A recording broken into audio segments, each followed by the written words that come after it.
Please subscribe before watching the movie. Welcome back to Movies Recap. The first scene features an imprisoned man named Ray Bradstone, who is on the phone with a woman at the same time. Another prisoner arrives and interrupts the conversation. Ray tries to avoid conflicts, but when the prisoner keeps on blabbering, he takes action with a single punch to the face. He knocks him out a few days. Later, Ray is finally released from prison after serving a 7-year sentence. Before leaving, he hands some books he had been reading to the prison warden.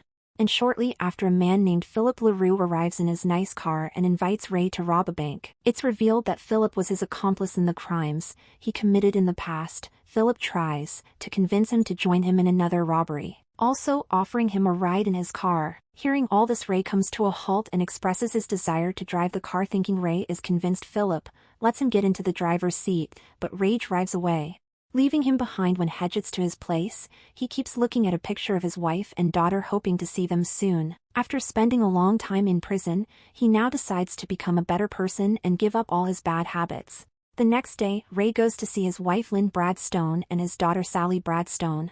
Despite the fact that she hasn't seen him in a long time, Lynn has a negative reaction and expresses that she doesn't want to be with him. She believes that he's responsible and untrustworthy because he's unable to fulfill his duties and responsibilities as a husband and father. While they're conversing, Sally returns from school, and just as her mother, she's also bothered by his presence. Following this, the mother and daughter walk inside and close the door on him. The next day, Ray shows up at Sally's school and apologizes to her, but she's still disappointed in him. He tries to persuade her that he's changed for the better, and that he will always be by your side from now on. However, she does not believe him and walks away coldly. Not long after, Ray hears a sound of firecrackers, and when he reaches there, he notices a bunch of schoolboys fighting. He quickly divides the boys and turns them to the principal. Just then, Sally's teacher, Miss Miller, approaches him and the two introduce each other. Impressed by the way he speaks, Miss Miller invites him to accompany them on a museum tour. The following week, as a chaperone, Ray immediately agrees, thinking it can be a good opportunity for him to bond with Sally. Later in the evening, Philip comes to Ray and again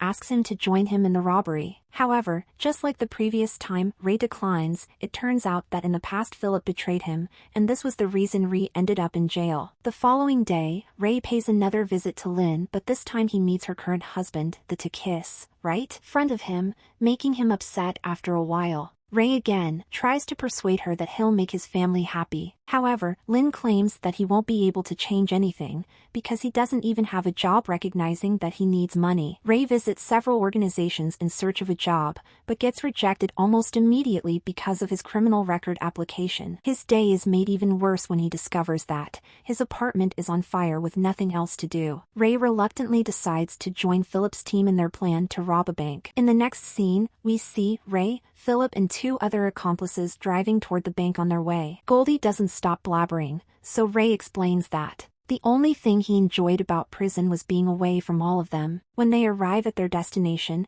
Philip and the other to put on their masks and break into the back, while Ray is instructed to wait in the car for them. While waiting, Ray happens to notice Allie and her classmates boarding the bus for the museum tour. He then reminisces about the quality times he spent with her in the past. These pleasant memories make him realize that what he's doing now is wrong, and as a result, he gets out of the car, tosses the keys into the bushes, and walks away. Following this, he boards the bus with the students and serves as a chaperone for their trip. When Sally notices him, she becomes angry and asks him to get off. However, he ignores her, leaving that if he leaves, he will lose his daughter forever. On the other hand, Philip and the gang rob the bank and rush to the car with money, only to discover that Ray has gone and the car keys are missing. Left with no choice, they run away in an attempt to avoid being apprehended. However, Dale runs in the direction of the school bus, causing him to trip over and drop the money bag. Scared about being caught, he leaves the bag and runs away. But just after a while, policemen apprehend him and take him away. Meanwhile, Philip and Goldie steal a car in order to flee, and while driving, they spot Ray on the school bus. Enraged at the betrayal, they start pursuing him. But to their bad luck, they accidentally get hit by a truck. Philip then contacts the school and somehow manages to obtain information about where the school bus is heading elsewhere. Dale regains consciousness and finds himself in the hospital soon after too. Police officers confront him and demand information about the robbery as a whole. After the interrogation, the police learned that the money bag is in a school bus that was parked nearby. In the next scene, Ray and the students finally arrived at the museum, but sadly, they learned that the tour guide who was supposed to accompany them has become ill, refusing to let his daughter get bored. Ray decides to volunteer and guides the students around the museum. He appears to be knowledgeable about museums and animals. He's read a lot of books in prison while dealing with the students. Ray notices Philip and Goldie in the museum, so he tells the students to hurry back to the school bus. He also activates the fire alarm, prompting all visitors to rush outside after this. When no one is looking, he confronts the two in the restroom and beats them up. Then he explains that he's changed his mind and no longer wants to be involved with them. Following this, Ray drives the students to the next location of their study tour. After they arrive at their destination, he waits for them to get off, and then searches the bus trunk. Surprisingly, he finds the bag containing money. At first, greed sets into his mind and he thinks of keeping it, but soon,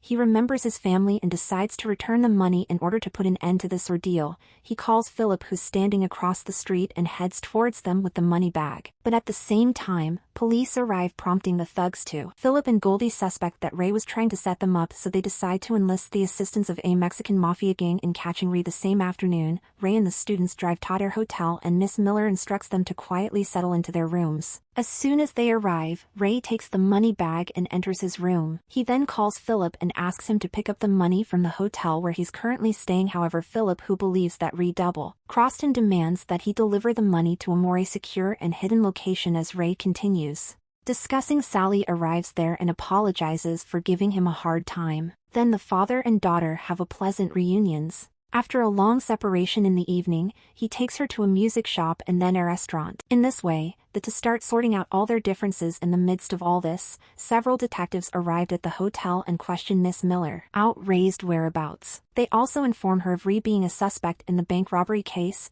freaking her out. A short while later, Ray walks Sally to the hotel and suggests she spend time with her friends, particularly Josh, who seems to like her. Sally happily returns after having a good time with her father. But her joy is short-lived as she sees news of Ray being charged with robbery. Enraged, she confronts him right away, claiming that she made a mistake, trusting him again. But Ray is not ready to give up on his daughter so easily. He tells her everything that's going on, and this finally calms Sally down. In the meantime, he notices the detectives nearby and realizes that he is a target, so he asks that Sally bring the money bag from his room. After obtaining the bag, Ray asks her to join her friends while he goes to return the money. Sally agrees and starts walking back, but unfortunately, Philip and Goldie doctor. Meanwhile, when Ray arrives at the specified location, he finds 3 Mexican gang members. Annoyed that he was set up, he releases a brutal punishment and defeats the 3 in no time. Soon after, he receives a phone call from Philip, who reveals that his daughter has been kidnapped. Enraged,